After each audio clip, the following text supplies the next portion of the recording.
So was so bad. You're so close to other people. So Gitley in the chat. What up, Gitley? So Gitley was at the event that we're about to talk about. Okay, so let's go talk about it, shall we? So this is from Nick, Thursday show host Nikos Pertos, or as I like to call him, Fit Nick. So here you can see we talked about. He put a picture up, and wasn't the only picture. Do you see that the whole room did some event coverage of the weekend, and it was. I saw the first part, but I did not agree with the second part at all. But I ain't here to dog Tristan, so stop making me say dumb shit that I don't agree with. Yeah, you stupid fuck. Right, okay. How was One Man Thank You Man coming along? They're doing fine, thanks, homie. Right. Okay, so look, let's get started. All right, so what are we looking at? Oh, we should record this as a video for the thugs. Yeah, let's do it. Hello, welcome to Wargamer. I'm your host, Rob. I'm with the Twitch chat, so there you go. You should like and subscribe. If you don't, whatever. Right, so Nottingham GT this weekend. So Nottingham GT is organised by Warhammer Events, who famously ran the LGT with the styrofoam terrain. Right, I don't know if some of you guys LGT styrofoam terrain. I don't know if you guys remember this. Yeah, so same crew. That where's the pick? There's the pick on the right. Can you see it? There's the pick. So pricey is what I'm going to say. Just wait for someone that had. I heard a lot of complaints due to how the boards were set out. Yeah. Oh, good. It's the same guys. Okay? So this is the same team, same crew, who did also organise the LGT, which I did live coverage at. I didn't really have any problems with the LGT, but then I was working. Zach, who ran it, was great to us. We had some food costs incurred because... because you couldn't get fed at the venue. So obviously we went and bought food externally, and and we hadn't agreed that was an issue. And then he fronted up the money, so that was fine. So I don't have any issues there. He also ran the Leicester GT recently, which, as I understand it, there weren't many issues. But that doesn't change up what we're seeing here, right? Hello, Scrivo. What up? At least I take a knife to it and do some edges or something. I was at the LGT with my bro. We left after day one to David Smith, not because of the train, because the sun melted us through the south-facing massive laser windows to the Olympic Stadium. Yeah. And LGT food wasn't great. It did give my table commentator food poisoning. Okay, so generally, with these massive events, there's there have been some organizational issues, which I think is fair to say, right? I think that's fair to say. But I don't know if it's by malcontent, ill content, or just it's very difficult to do and we should cut them some slack. That's on you. You decide, right? Okay? So that's super important. I will say, though, that this is a very clear decision. So what are we looking at here? So Nottingham GT just gone 305 players? Maybe 305 players. So it's been run in the same space that Goonhammer ran their Nottingham event as well. Apparently, this is the place you go play 40k in Nottingham. I did not know. The important point is that all the tables were laid out lengthways. So as opposed to landscape, how you would normally play a game, they were portrait. So you were at the short ends of the table, not. Robbie's putting a lot of stuff on us lately. Oh, fine. I'll say what I think if you want me to say what I think. I don't give a fuck. Whatever. If you want me to say it, Dydrin, I'll say it.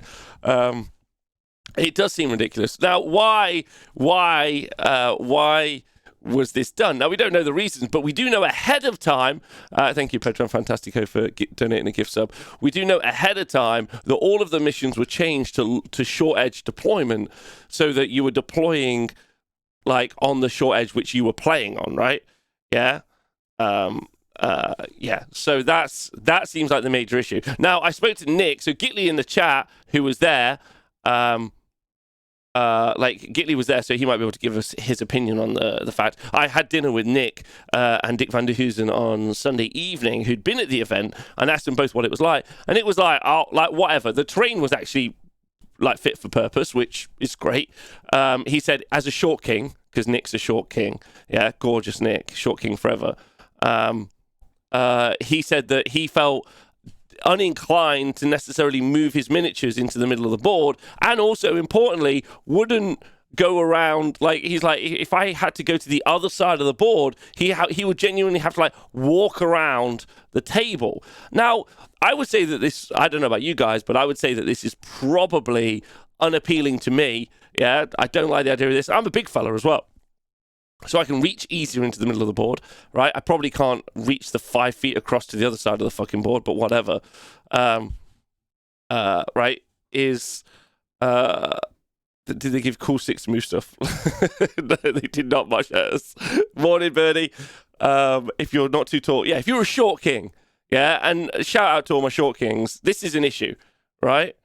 It would hurt your back anyway to lean over anyway. Yeah, okay, not great then. We can't help put this down to space. Can't help but put this down to space. Dumb decision. Well, of course, because it was oversold, right? Effectively, and every table was like this. Storms OW in the chat, first time chatter. I was there, honestly, had zero problems whatsoever with the setup. If you don't want to walk for 10 seconds, that's on you. It was 3-hour round, so time was not really an issue. Gitley, who was there, training is fine, but still needs to be more of it. But being able to move your models properly was a big issue. You ended up having to ask your opponent to move your stuff for you, which is ridiculous. Which does make sense, right? Like, if you get into the minutiae, and 40k, as I've talked about before, has got a lot more micro than you do in Age of Sigmar. Age of Sigmar's got some pretty good micro game, yeah? But there's a lot of micro in 40k, specifically because of the 1-inch like non-engagement zone, as opposed to 3 inches in Age of Sigmar. I think you can be slightly lax or anything. Well, I don't think you should be lax in any of the games, but effectively, time to invest in one of those sticks they use for the roulette table. Yeah, right. So the main issue for me, right, is that maybe people didn't hate it, right? Some people suggest maybe it affected how you played the game, maybe it didn't. I don't think you could have necessarily the best game in this condition, because having to let your opponent move your models, especially between a behind terrain that you can't see past in some situations, might be an issue. But like, I don't know how to put this quite effectively. We're in the middle of a fucking pandemic. Like, are you fucking nuts? I don't know. Sorry. I've been wanting to say that all weekend. I don't know. Like, you're closer to everyone else and you box them all in like fucking cattle in fucking ridiculous. Anyway, I just thought that needed to be said. I think the decision, like, I get it that literally everyone who went, it was their choice. They were like, I'm going to go. I don't give a fuck about a pandemic. I'll wear a mask. Maybe I won't wear a mask. I don't give a fuck. Cool. That's on you. But it's the most irresponsible fucking shit, right, I've fucking seen, right? Like, it's irresponsible. And it's irresponsible just for money. Like, it's like, cool, fuck you all. And I get it. Some people are like, I'm libertarian as fuck. Guess what? You need government, you stupid bitch, right? Like, so here we go. It just bothers me. That's it. Like, it just bothers me. Like, it bothers me massively. The decision, maybe people will like it. Maybe people are like, fuck yeah, I like this. I don't imagine you had much room shoulder to shoulder your opponent. Isn't it also like a premium, hobby?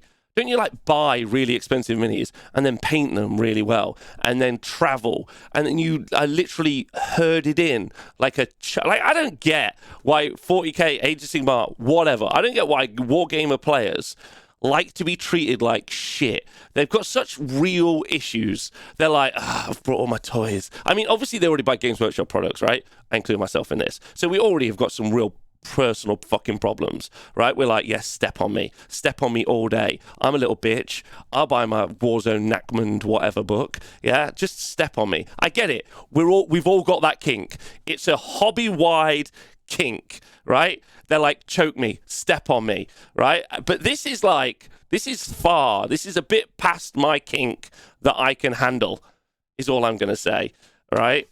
That's it. That's where I'm at. I think it's silly. I think it put money before people. That's super important. That's what I mean about the pandemic. And then also I think you put in like your experience versus money as well. Like, but ultimately, the reason that you're going to keep seeing these sell out is because of ITC points. You get ITC points for going. So effectively what they're saying is they're like, okay, cool, maybe it's not the best conditions, but what it does, it means that Europe and England specifically have got tournaments large enough because ITC points are weighted on the size of the tournament. So if you win this event, or even if you place highly in this event, you get loads and loads of ITC points going up the ranks. As an example, Manny, who won the event, has been able to go to the top of the ITC because he won a large major event. He doesn't have to go to America every time for the large FLG events or anything like that, or I don't know if Adepticon actually does ITC points, but like, you don't have to go to any of those big things. So effectively, you're cramming yourself in for some fake internet points, yeah, so that you can win a thing, right? And then all you got to do is get yourself 30 minutes extra time on a round, right? And then you can win the ITC. It's an easy path to victory, is what I say. So get crammed in, get COVID, yeah, have a shit time, ask for more time in your rounds, win the ITC, right? It seems simple. It seems almost joyous as a process to go through. So they've created a model that encourages TOs to run more folk in. Scott, be correct. While people keep paying, the ticket price will keep lowering the standards and the cost cutting. JP, I agree. Like all free market capitalism. Anyway, right, so that is Hint and Spice, Hermanista. It's out there in the wild. So I just thought, we'll talk about it later in the week, basically. Dutch GT organised did the same thing until people simply stopped showing up and it died out. Gorsamorth. Interesting. Anyway, so that's Nottingham GT. I'd love you to know what you think in the comments below. Some people who went to the event, they didn't hate it. Some people who went to the event, they were like, it's fine. I like it. Yeah, they got them 40k kinks, baby. Yeah, they already like being stepped on. They already got their Warzone book on pre-order. Yeah, they're happy. They've got 8 books in their backpack. Okay, right? And they're turning up and they're shoulder to shoulder with the guy next to them, like, all right, hello, how's it going? I hadn't seen anyone for ages because of the global pandemic. It's nice to see you. Put all their minis down. Had a great time. Right, anyway, thanks for listening. Please subscribe.